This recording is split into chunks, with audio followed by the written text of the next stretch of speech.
નમસ્કાર, જય શ્રી કૃષ્ણ. સ્વાગત છે મારી યુટ્યુબ ચેનલમાં.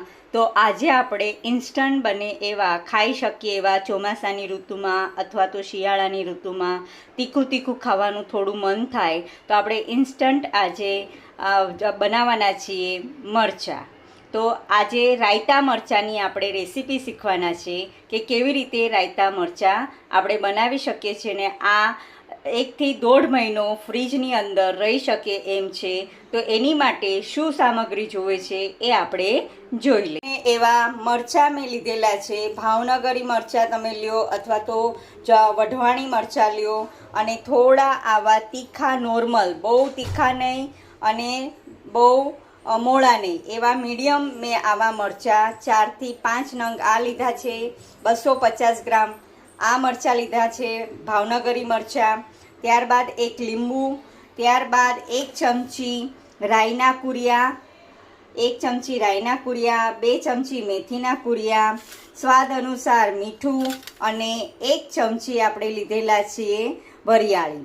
આ બધાનું આપણે મિક્સરની અંદર ગ્રાઇન્ડ કરી નાખવાના છીએ. તો હવે આપણે આ બધો મસાલો ગ્રાઇન્ડ કરી નાખશું. અને મેં 3 થી 4 પાણીએ ધોઈ લીધેલા છે અને સ્વચ્છ કપડાથી મેં એને લૂછી કાઢેલા છે. હવે આપણે કેવી રીતે બનાવવાના છે એની રેસીપી.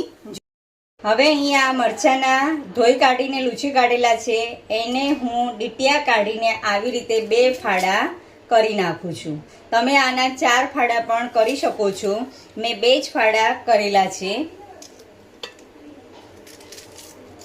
તમે આને શાક, રોટલી, શાકને મરચાં સાથે પણ ખાઈ શકો કે પલળીને આવ્યા હોય તો ડબ્બામાં પણ તમે આવી રીતે ટિફિનમાં આપી શકો એમ છો. ભીંજાઈને આવેલા હોય વરસાદમાં તો આવી રીતે તમે ચાની સાથે, ચા, થેપલા, મરચાં, આવા રાયતા, તો એની સાથે થોડું ટેસ્ટમાં સારું લાગે છે. માટે આપણે આવી રીતે ઇન્સ્ટન્ટ મરચાંનું અથાણું બનાવીએ છીએ. તો આ રીતે મેં બધા ફાડા હું કરી નાખું છું. આ મરચાંના પણ હું આવી જ રીતે ડીટિયા કાઢી અને ઊભા આમ કાપા પાડી અને એકના 3-4 ટુકડા હું કરી રહી છું. આ રીતે તમે આ મરચાંના પણ બનાવી શકો છો રાયતા મરચાં. આ રીતે મેં બધા મરચાંના કાપા પાડી લીધેલા છે. 1ના 2 તમે આવી રીતે 1ના 2 ટુકડા કરી અને 4 ટુકડા પણ કરી શકો છો. હવે આપણે આ એક બાઉલની અંદર આ બધા મરચાં